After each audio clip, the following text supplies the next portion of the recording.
Staying consistent is one of the things that small creators like me struggle the most when we are starting out on YouTube. And it becomes even harder when you have to deal with a 9-to-5 as well. So today I want to break down to you how I managed to post every week during this past 8 months that I have been posting on YouTube. And the first thing I do is I treat YouTube like a job. And why do I do this? I do it because if you continue to treat YouTube like a hobby or a side thing, you will never take it serious and you will never see results. So what I do is, like any job that you will have, I create a schedule. A schedule helps you stay organized and on track, and it's very helpful if you have to deal with your regular job and family as well. It allows you to organize small pockets of time during the week. The way I do it is as follows. I give a task that I want to do to every day. Now, I really like to give myself certain time constraints to do this because I like YouTube, but I also like to be with my family. But you can be as flexible as you want with this. So let's say on Mondays you use 1 hour to pick your ideas and research about it. On Tuesday you write the script of your video and come up with the packaging. On Wednesday you record, then use Thursday and Friday 1 or 2 hours to edit, then post on Saturday. This is a simple way that you can keep yourself consistent and accountable, because now you know that in your part-time job that is YouTube, you have to complete a task every day. The second thing that I do is to keep my setup as simple as I can.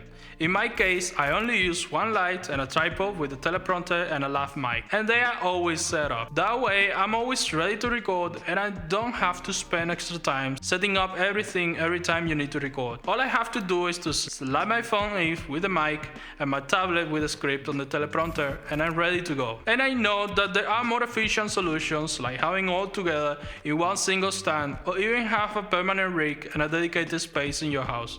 But this is what it works for me. And that is one of the reasons why I keep it all simple. And this reminds me, if you want to check the equipment I use to make this video, you can check the links in the description.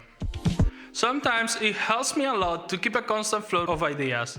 And what I mean is to constantly write down possible ideas that comes to your mind or you find while you're scrolling. A struggle, a lesson, a mistake, a thought. I write it down immediately. That way, when it's time to film, I'm not starting from zero. One of the biggest reasons people stop posting on YouTube isn't lack of motivation, it's just the lack of ideas. That moment when you sit down to record and your brain just goes blank. That used to happen to me all the time, and it made my consistency way harder than it needed to be. So now I'm choosing from a list. This removes friction and saves mental energy, and makes showing up feel way easier.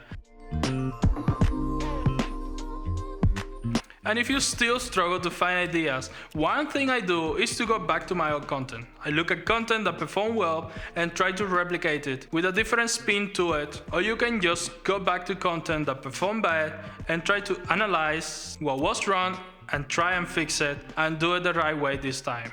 Going back to old content is always going to be a great source of ideas when you're running dry. Because let's be honest, what are the chances of your audience remembering that exact same video that they might or might not watch 6 months ago? And the last thing that I want to leave you with is to get comfortable with the idea that your videos are good enough. This one was really huge for me. I'm sure that you agree with me that perfectionism kills consistency more than laziness ever will. I used to delay posting because the lighting wasn't perfect, my delivery wasn't smooth, or I messed up a sentence. But growth doesn't come from perfect videos, it comes from published videos.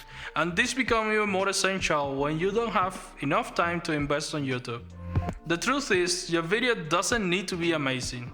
It needs to be good enough to help one person. Every imperfect video makes the next one better. Once they accepted that good enough beats no posted, consistency became way easier.